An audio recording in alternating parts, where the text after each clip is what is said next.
I'm not saying that SEO doesn't work. I'm not saying that SEO is dead. I'm illuminating to people there is a massive human behavior shift that's been happening. I've watched it happen since 2015. It continues to accelerate. And the people that are still doing SEO just basically show themselves that they are not following what customers are doing.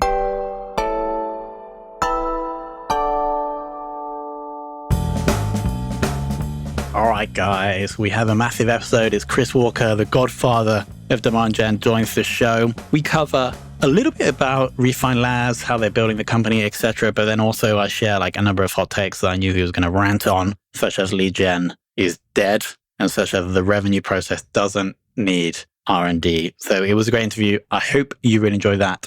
We'll jump right into this now. And the first voice you'll hear will be mine. All right, we're live, Chris. Welcome to the show. Hey, Tom, happy to be here. Let's do this. So I don't think we need to give the big intro.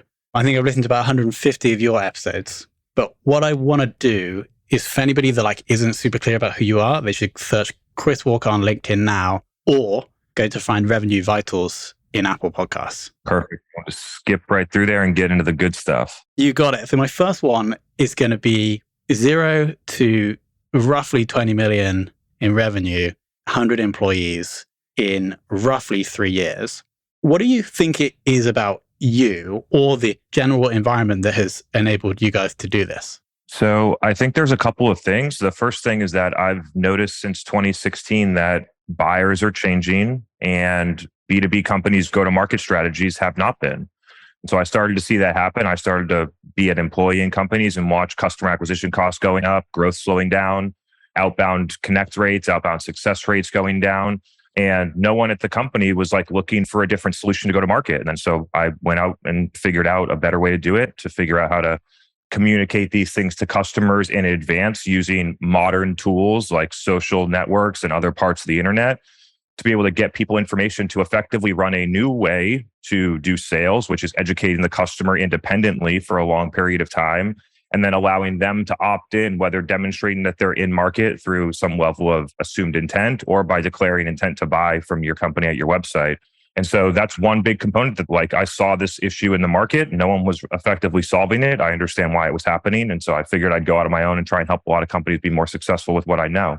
Second thing is that when it comes to our own business's go-to-market strategy, we do what we tell our customers to do. And so leveraging dark social, being there where people are discovering, being present inside of communities, posting frequently on social media, having a clear point of view on the market, all the things that I tell people in my podcast every single week. People probably think I'm a broken record, but doing all of these things has allowed our business to have tons of customer acquisition at a fraction of the cost of what some venture funded companies are paying to acquire customers, simply because it's a lot more effective. So I think there's a lot to it: hiring, talent, people, financing. There's a lot to it of how we got there. But those are a couple of the key points when it comes to marketing and go to market. Got it. So there was this shift in the market. And then at the same time, you had your own experience, something between 5 and 8 years, as an employee, and also doing entrepreneur stuff at the side. And so that shift happened at the time when you were ready to take advantage. Yeah, I like to think that everything sort of times up exactly how it's supposed to. And so I was basically from 2013 to 2019 getting ready, practicing starting my own companies, working and understanding cash flow, understanding taxes, understanding how to do marketing and branding and sales. And then all of a sudden, LinkedIn has a moment where you can really take advantage of it. I recognize that, and I really did take advantage of it. The market needed something new. Companies are so frustrated with the busted agency model and getting their advice from analyst firms and other things like that. So the market needed it. And it was the right time for me. I was prepared as a professional and as an entrepreneur to be able to actually go out and do it. So all those sort of things paired up well with me in 2019. And you don't get a lot of these chances, and I went for it. I'm really happy that I did. I got a bunch of super talented people that work here now. We're doing a lot of great things for companies and customers and really trying to move the market forward. Sure. So one of the reasons we've had this, relatively cheap customer acquisition is because of you observing the change in the market and then having controversial, different or uncommon takes. So I went to LinkedIn yesterday to run a few of these takes past the LinkedIn demand gen world. So I've got a few I want to run past you and see if I can get your hot takes on each of these. Okay. First one is dark social is the same thing as word of mouth. So dark social is a collection of things that includes one component of word of mouth. But like you listening to 150 episodes of my podcast before interviewing me, I'm not sure that's word of mouth. The people that are on LinkedIn Live watching this right now, I don't think that that's necessarily word of mouth. The internet creates scale through content and democratized distribution that allows you to be able to distribute the information far more effectively for people. And when we look at dark social broadly, so just let's define it for everyone, through the scale and maturity of the internet, it's created tons of different word of mouth channels, content creation channels, and ways to share content that don't get tracked by attribution software and don't create intent data. And that last part is super, super important for B2B companies. And I put that in there very importantly when I defined it, because when you bucket all those things together, that's exactly how buyers are discovering today. That's how they're researching. That's how they're validating decisions. That's how they're deciding what to prioritize and what not to. And so all the companies that aren't moving on this due to lack of attribution or just due to not being accepted and continue to wait and run their SEO programs and their gated content to email programs and their LinkedIn lead gen and other gated content syndication programs, you're literally just you're risking a competitor or a company that's going to come and eat your lunch and be able to take that from you. I think companies, it's so weird. We always glorify very innovative, forward-thinking companies. But then when we bring it back into our own business, we're so resistant of change. We're so resistant to innovation and doing new things. And I just don't know why it's like that. Marketing is supposed to be, and I think revenue broadly is supposed to be a highly creative and innovative function. And what we've done with measurement and the constraints inside of B2B companies have basically put people into a box that you can only do certain things because that's the only thing that the organization measures. And so I'm looking forward to, as companies start to figure this out, and the ones that have been able to figure it out, I watch them thriving on LinkedIn. I watch them being successful on a podcast. I watch their company growing. And so I'm happy for the people that take information. When you are making decisions in business, all you need is two things. You need to figure out what is the right information, and then you actually need to make a proper decision using that information. And so you can decide for yourself, am I not getting to where I want to be because I have the wrong information? Or perhaps the information that I need is sitting right in front of me. I just refuse to use it. And so those are my thoughts on dark social. Sure, if you want to continue to say dark social is just word of mouth and not think about the podcast, the community, the Reddit searches, all the social networks. My TikTok post from last weekend got 200,000 views. I don't think that's word of mouth.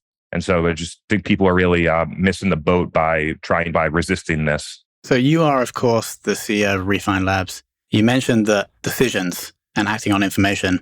The next hot take I want to run past you is CEOs shouldn't be creating content. I believe that CEOs should be creating content if it's part of your business's strategy and if your CEO is comfortable and wants to do it. Doing something that you don't have passion for and you don't want to do, I think takes your energy away and then might take you away from the things that you like to do, which is like product development or leading the team or thinking about other things. So first you have to want to do it. And it really has to be core to the strategy. Core to the strategy for us means that we're going out and educating an entirely new market on a new way to do things. We have our own glossary of terms. We have our own way of thinking about things. No one's going to be searching for what we do straight away. So we have to actually go out and create it. That's one part of it. That the way that we built the company was by bootstrapping. And so we didn't have venture funded money to go out and spend $200,000 a month and waste it in Google ads every month. So we had to be more efficient. And then when we get to this point now and the business is relatively mature and in an interesting phase, we pay back the cost to acquire a customer in 1.3 months. And most software companies are at 18, 24, 36 months in terms of CAC payback. And because we had the patience and we built it the right way from the ground up, now we get to be able to take this all the way with us. And now that we are starting to install products into the company, we already have a very strong, proven go-to-market motion with tons of attention, hundreds of thousands of people paying attention to all of our media properties. And now we're going to be able to install products that are built across the IP that my company has created over the past 3 years. So we know the market needs it. We're going to bring these products in and we're going to be able to effectively sell them at a much higher clip than an early stage SaaS company. If it's up to you, you know what I mean? The options of what you can do as a CEO, there's a lot of different options. There's a lot of places where you can focus. I think a lot of progressive, innovative people that are by the mission, CEOs that are by the mission, you think about Benioff and Musk and other people like that are out there really driving the mission with the market. I think that if that's core to your business strategy, then you almost have to do that. But The people that want to do this don't have to be told by me to do it. They do it automatically because they feel it's intuitively right. They see other things that are happening that are being successful, like myself or others, and they just go and do it. So if you're like questioning whether this is worth your time as a CEO, then probably not. Next up, cold email, cold calling, and lead gen is dead.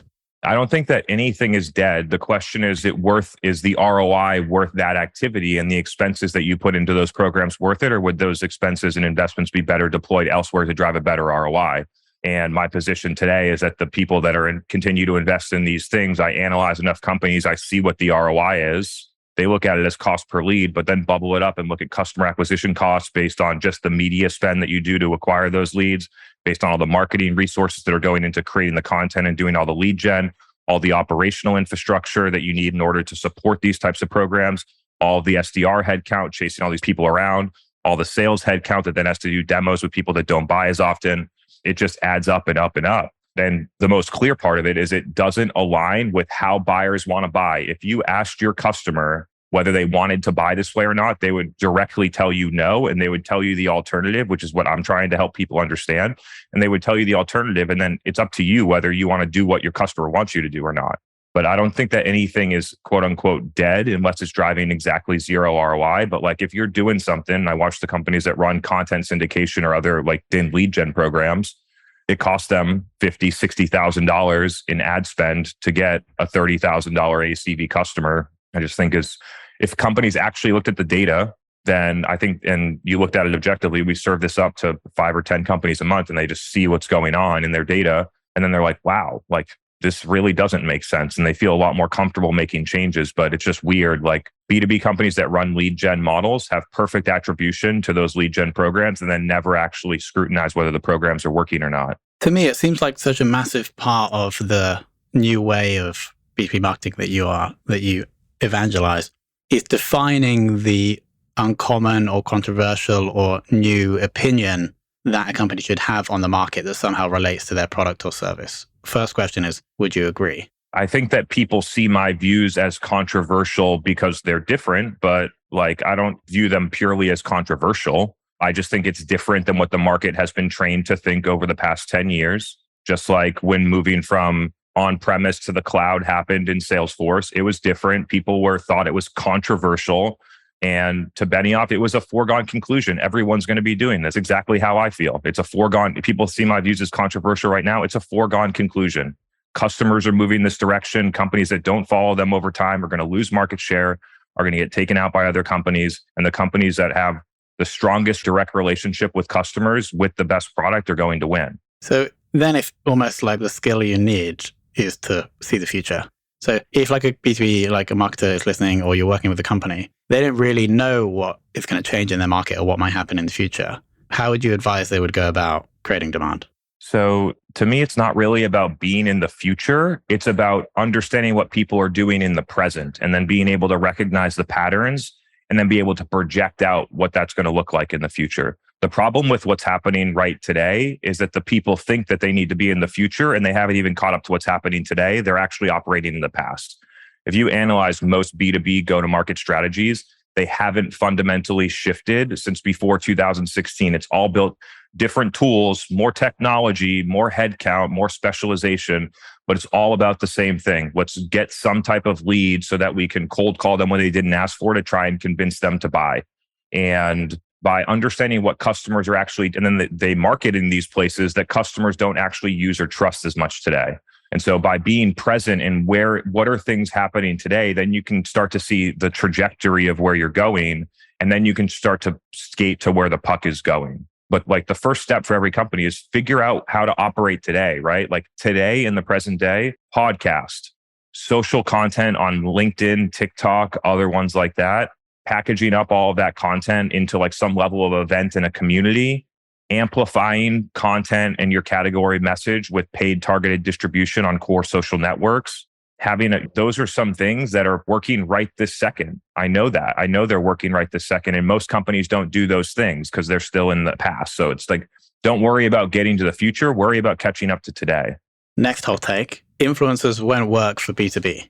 I believe that the way that B2B companies measure the success of a program like this, I agree that it won't work.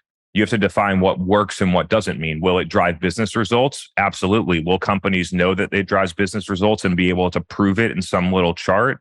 Definitely not in what they do today. And so it's up to a company. If you're going to go and start new revenue programs, like a podcast, like influencer marketing, like marketing, doing a TikTok live every week, things like that. If you're going to start new revenue programs and you're not going to scrutinize and like, do we have the right measurement infrastructure in place to effectively know whether these things are working or not? And most companies that do the things that I listed just chalk it up and they're like, oh, it's a brand investment. We're not going to be able to measure it. Let's look at clicks or branded search or other like less important surrogate measures. And you got to be able to decide, do I have the right measurement infrastructure? And if not, I'm not going to start running these programs until I can effectively demonstrate that I have confidence they're driving impact. And so if a B2B company wanted to do influencer marketing, then they should install self-reported attribution. They should look at the responses they're getting right now. They'll see, we got one yesterday. We get one almost every day. I got referred to your business by X, Y, and Z person. And then just watch for a week or two. Who are the people out there that are referring us business? And then go and figure out how to accelerate those things. And that would be like the easiest way to get in like quote unquote influencer marketing program going. But put simply, B2B companies don't take any of the steps that I said. So any of the think that they want to do or can be innovative with, I think are going to lead to either not being able to be measured and then being scrutinized or killed, or the company just doesn't have enough confidence in them to keep doing them.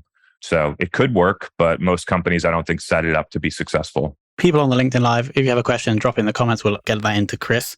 Staying on influencers, I assume you probably do get some or have got some inbound previously from relationships with Dave Gerhardt, Gaetano Dinardi, and one potentially from one hire that you've made who I believe is absolutely hilarious, Todd. He's in your marketing team. His videos are awesome. Thanks. So I assume that's all driving inbound. This leads slightly onto a slight diversion, leadership and management. Obviously, to go from 0 to 100 people in 3 years, you must have had to hire a lot of people and manage those and lead these people effectively. Where would you say that you have learned those skills from? I don't think that you learn skills until you put yourself in a position to practice them when you don't actually know whether or not you could do it or not. How does an athlete know they can make the game-winning shot with a hand in their face with 1 second left? You'll never know until you take the shot. You know what I mean? So I think people wait so long to say, am I ready to do this? Versus saying, I have confidence I can go and figure these things out. Even if I mess up or I slip up or I am not, I can figure it out. And so I have that type of attitude. I've done a ton of things over the past 3 years that I've never had to do before, that I wasn't sure if I was going to be able to do, that I struggled with making decisions on. Those types of things happen when you're doing something new that's uncomfortable. And I look for those moments. I look for the places where you're on the edge of discomfort because it's where you're getting a lot of the growth. And so to bring it a little bit more tactical on this one, I think that having a core set of people around you, I think the first 10 hires are super important because they basically then incubate the culture, right? I start it, moves to a leadership team or my business partners. It moves to the core set of 10 people that we had at the company. And then it's able to spread from there. And then it spreads into which other people are we hiring? What are the values of the company? If we have 2 people that are similar in skills, how are we going to decide which person to hire? How are we going to decide how to promote people? These are all things that I didn't know how to do, but I've been able to surround myself with a strong leadership team, people that have way different skills and experiences than I do, so that I'm able to focus on the places where I can really have a big lever to drive the business forward. And then other people can handle things that are outside of my core area of expertise. Yep, makes total sense. So you have shifted the focus of your show, previously Stay at Demand Gen, now Revenue Vitals, to a more holistic view of revenue. So I've got a hot take on this one. The revenue process doesn't need R&D. Love the take. So if you think about what companies do and how they structure and decide, how am I going to run marketing programs? Smart people look at it and say, I'm doing portfolio management. I got some long-term bets. I got some short-term bets. Not every bet is going to play out.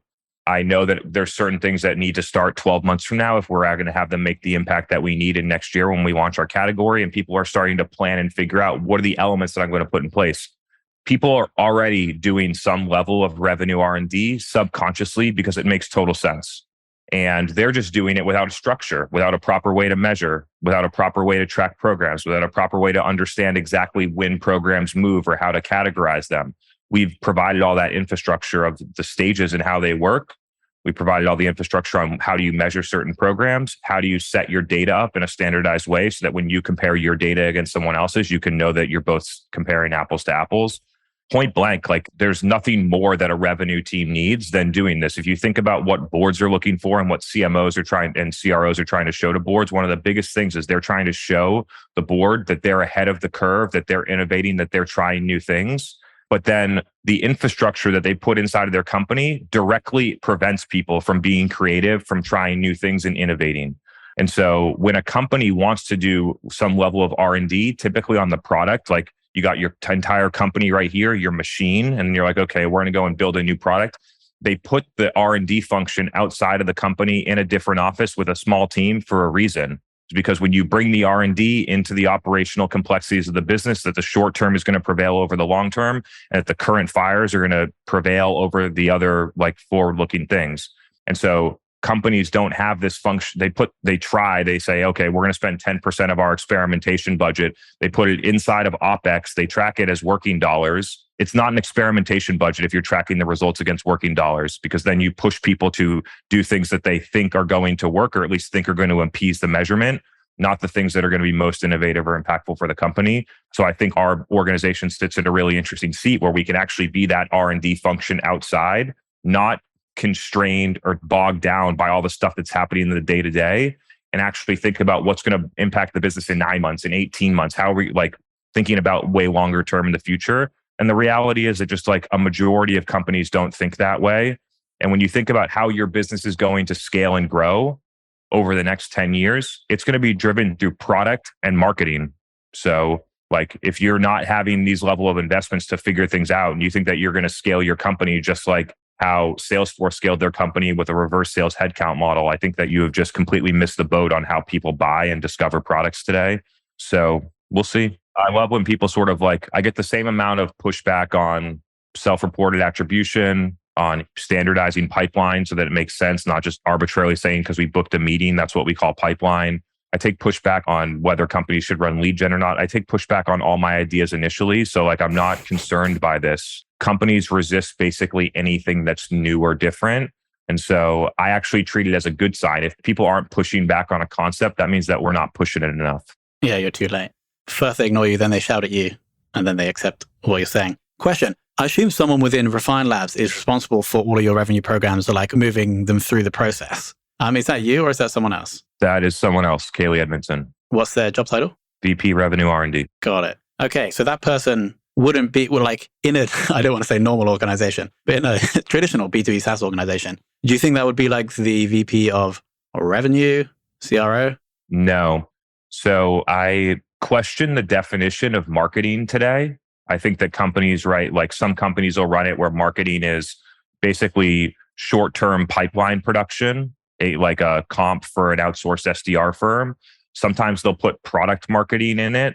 Sometimes they'll put product management in it, and it just becomes this one thing. And so as I think about the future forward structure of my business, we're actually separating it where we don't have a marketing function. We have a product management function that also includes product marketing. We have a revenue R&D function that's focused on how we're going to drive revenue. And then we have a revenue function, which is sales and account management. And so the revenue R&D function is always focused on delivering on the targets and setting ourselves up to hit pipeline targets. And then product marketing and customer research and all those things are housed in a different organization that we call product management, product marketing. We'll see how it turns out, but it's really interesting to think about. I think that the way that companies divide the responsibilities between sales and marketing is quite flawed. I think that the things that sit inside of marketing and how it gets measured are quite flawed. And so I'm just out here as I build my company, challenging the way that companies have structured their revenue organizations up until now. And so we're like, I've done the same. People said I was dumb for marketing on LinkedIn in 2019. People will say I'm dumb for not having a marketing function and having a VP of revenue R&D instead. But I prove things out for myself. I don't listen to what other people say and their opinions for people that haven't done it, aren't doing the things that I'm thinking that we should do. And I go out and do them for myself, and some things work and some things don't, but then I've done them and I know.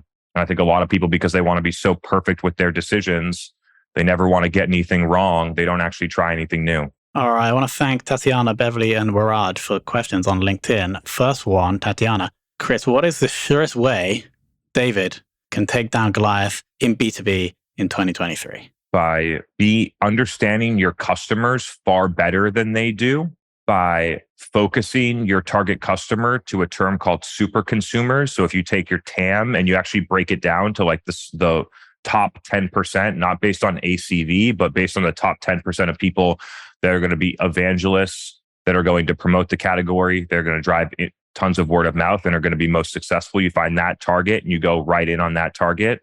And you do all the things related to dark social marketing that a big Goliath won't do because they still think that the MQL model is the way to measure the success. Those three things. And then obviously you have to have a great team. You have to have a great product. I think those are kind of like table stakes if we're having this conversation.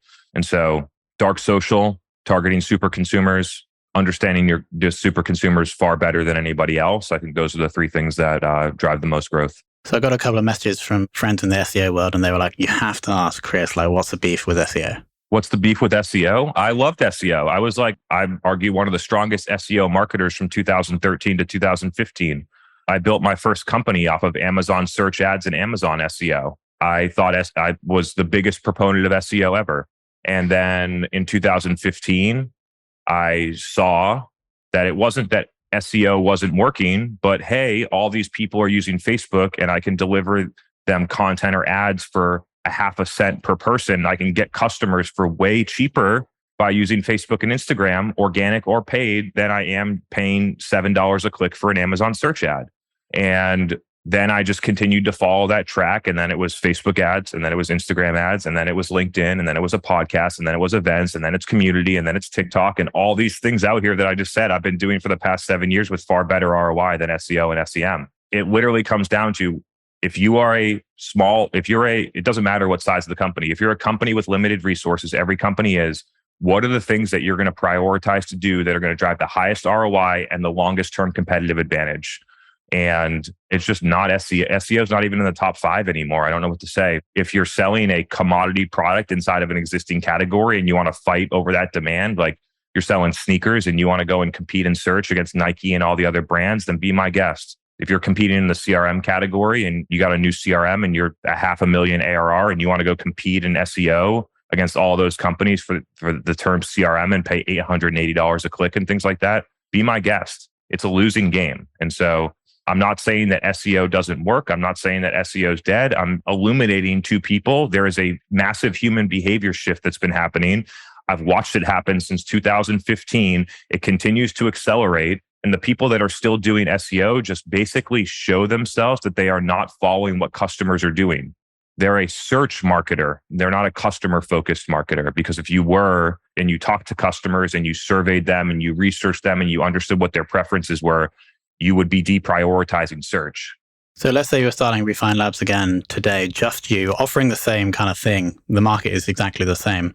Would it be TikTok, podcast, community events? It would be community events, podcasts, LinkedIn, and TikTok would be the experiment. So still LinkedIn, even though, like, I guess you guys have been, I don't want to say milking, but you've been really running that for like 3 years now. Yeah, that's what you're supposed to do when you find something in marketing that works, right? Like, it's so crazy. Find something that works. And then instead of doing, I'm going to pay $50K on SEO, I'm going to hire 3 people to do customer marketing. I'm going to do, no, all that stuff is out. Put all of the resources and energy into the thing that's working and make it work really hard. It's like there's almost no company ever achieves a marketing channel like what we have on the podcast and LinkedIn. They've never achieved it. Most executives have never experienced it. So many people listen to it. The message is resonating. We have attention of like basically the entire B2B sales and marketing market. If you add LinkedIn to that, there's more scale. It's driving content sharing, Slack conversations, internal conversations, people trying what we're doing, people talking about it. It's just an undeniably powerful asset. And so that's what we would do. That's literally what I said on this podcast. And I recommend, I get the Q&A every time and people ask what I recommend. And I'm like, just do what I'm doing. That's what I would recommend. Do you think there's like someone in the world of B2B, I think there's a skill that maybe is underdeveloped is that of talent spotting. Finding the person in the business who can be the talent that can host the show or that can go on other shows or that can be on video on LinkedIn, and then building the infrastructure around them. Like you have like multiple of these people, like you're one, Todd's one. There are other people in your team that do this really well. But would you say that's going to be an important skill for B2B marketers in the near future? Do you know why? Like you perceive that it's lacking? Do you know why? No. The reason is because the people that are trying to evaluate the talent have never done it before themselves. I know how to set up my organization to be successful because I did this for 3 years when I was a marketing manager, and I had to get the medical director and our best customer and the PhD science person at our company and all those people to put together the podcast because I wasn't the expert. So I understand all the operational needs. I understand the strategy. I understand what I need to do from a culture standpoint to make people feel comfortable to post things and be creative. So, and this is a marketing leadership or executive B2B leadership issue across the board, is that the people that are deciding who's going to be my VP of demand gen or who's going to be that type of person, they've never actually done any of the things for themselves. So they're literally just looking at a resume and trying to find someone that's been at a good company and can talk. And so the way that you get good at evaluating talent is that you understand the function well enough to judge whether someone's good at it or not. And the reality is that most B2B companies don't have that level of expertise in their business today, especially early stage startups. And so they swing and miss on a marketing leader because they don't know how to judge the talent. They hire a marketing leader who then hires 5 people, and those 5 people don't perform because the marketing leader hasn't run that type of operation before. And so what happens is that marketing leaders come in and they install the exact same thing that they did in 2016, and they bring it into your startup in 2022 with the lead gen model and their automated email marketing and their gated PDFs because they feel safe and comfortable because they've already done it before. Yeah, if you want to be good at judging talent, you got to do the job yourself. Next hot take, starting with services before moving into products is a waste of time. We'll see how it plays out. I think that it wasn't a waste of time for a variety of reasons, and I'll sort of go through them. So for people that don't know, my strategy from the beginning has been to build a professional services organization, to accumulate a great set of customers, to be able to get in those customers' data, do deep consulting, understand what their challenges are, to be able to then get those insights and build products around the continued patterns that we see in companies so that our product development engine is super efficient and we have a lot of confidence in the products. And then to make the switch where you go from a services company to a product company that also sells professional services, add-on services. We're in the midst of this transition right now. We have a product that does about $50K a month with 40, 50 customers in beta. We have a Salesforce app that's coming soon. And some of the best things that we've been able to do here so far, we built the company the right way from the ground up because we bootstrapped it, which means we had to be smart and we had limited resources. We had to be smart about how we built the company. A lot of companies would have just raised money, then they would have a big CAC payback or things like that and slowly give away their company to somebody else. We retain 100% ownership of our company. We can make whatever decisions that we want. We can be able to do anything without a VC blocking our sale or saying that we can't have a certain expense or not approving our plan. I don't need any of that shit in my life. So not maintaining controlling interest in the company was a big factor of this. And being able to do the right things along the way, I think is something that's super undervalued because companies raise money, the goals get very big and it creates really big challenges in culture, which I've experienced as an employee myself. And so it's not that it's a waste of time or it was a good use of time or anything like that. It's about what's right for you. Like I just listed why this was the right path for me. And so it's not about one thing is wrong or right. It's about, is it the right way for you? If you are trying to get rich quickly or you don't want to build services or things like that, do whatever you want. I mean, do whatever you think is best for you. But this is the path that I've taken. And I'm going to basically, I think that they'll have a Harvard Business Review case study or document about what we did here when we look back. People will criticize it the whole way through, but I think when it's all said and done, people will write up about this and say, this is a really creative, interesting way to build a company the right way. Well, the 1.3 month CAC payback should be featured in that article, or will be. Question from LinkedIn. What is the most effective way to specifically use LinkedIn to achieve B2B sales from Beverly? So to craft and to talk to your customers, step one, to use those insights to craft a unique point of view on the market and how it fits into where you think that it's going. And then to communicate that perspective every day through content on LinkedIn, which could be recorded videos, screenshots, text posts, whatever you think is the best to communicate. I think like those are the 3 steps at a very high level. I can go deeper if you want to go deeper on certain things, but a lot of people are out on LinkedIn shouting and they're not shouting about anything important. And that's not going to give you a big business growth to get net new sales. So you have to have the message You have to have the target. Who are we targeting? You have to have the message. What are the message or messages that are going to resonate with this audience? I know that because I've tested it with them in person and validated that it works. And then how am I going to package and communicate that appropriately for the LinkedIn channel, which images and videos have been what I'm gravitating to. A lot of other people choose raw text, like a mini blog on LinkedIn, because it gets better engagement metrics. And so you can decide how to approach it from there. The distribution of the content is like basically a commodity. All that information is out there and you could figure that out. Where people miss is that I don't understand who my target customer is and I don't talk to them or I don't understand them enough to craft a point of view that resonates with the market. All right, Beverly, I hope that helped. Next one from LinkedIn from Warad. I'd love to hear Chris's thoughts on how B2B should approach going international. So I have a lot of thoughts on this one. I think that for the most part, B2B companies go international too soon. I think it creates a lot of operational complexity, specifically in marketing, that causes a lot of challenges, spreads resources thin, and then creates like almost like nothing. Instead of having one thing that works in the US market, they're trying to do the US market, APAC, 6 different languages in EMEA. And then they're spending all this money on translation and trying to figure out how they're going to run the ads in Germany and things like that, when they should really be focused on how do we fucking destroy the mid-market segment in the US.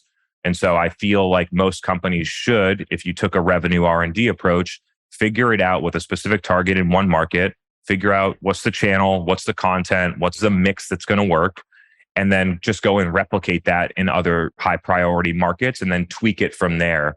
But I think that because companies basically start with, we don't have anything that's really working and we're going to go out and try and tackle a lot of different markets at once, I think typically leads to spreading resources thin. And then your resources are focused on lower priority things instead of the core priorities of the business. That's not to say that you can't start to install channel partners, direct sales, other things like that in these new markets. But I think that you should really, if you're going to do that, sort of leverage it, start it with that and don't distract an isolated marketing department that's in the US to go and market to APAC as well.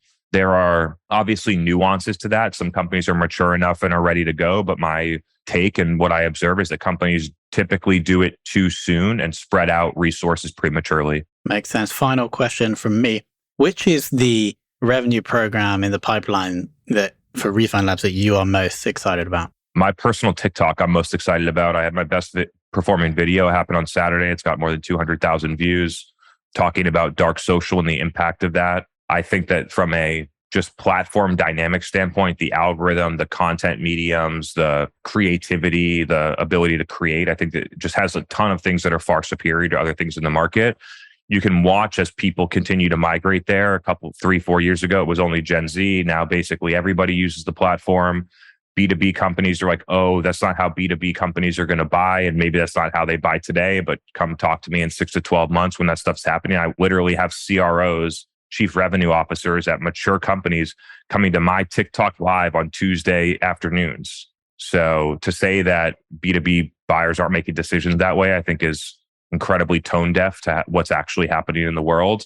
And I'm most excited about that because just like every other pattern you recognize, like Instagram, I know this is going to work. Facebook ads, I know this is going to work. And I feel the same way about TikTok. It's just a matter of time. All right. So anybody listening, search Chris Walker on LinkedIn, search Revenue Vitals in Apple Podcasts, Spotify. Is it just Chris Walker on TikTok? Will that find you? Yeah, Chris Walker 171. Cool. And then obviously refinelabs.com. Chris, I want to thank you so much for your time here, but also so much for all of the time I spent like consuming your information that's genuinely helped me and my business and my career. So I think what's great about the model that you advocate is that there's so much excess value created like in the world, from what Refine Labs is doing, but also how you advise your customers to do that. So it's a big thank you from me. Thanks, man. Appreciate you having me on here and everyone that was on live. I wasn't able to see you or interact with you, but I appreciate you being here too. Hello, Chris. Thanks so much. All right. And thank you so much for listening. I hope you enjoyed that. We have to give a shout out to Chris and Refine Labs. So go to refinelabs.com, check out what they do. Also, thanks so much to Ahrefs Webmaster Tools, completely free. Google that, the thing I just said, and sign up because it's completely free and you can see who's linking to you for free. And then, of course, I want to thank you so much for listening. I hope you enjoyed this episode. If you have any feedback, please go to Apple Podcasts, leave a rating and review, and then I'll also be able to get you a shout out on the show if you send me a screenshot of that. Thank you so much for listening.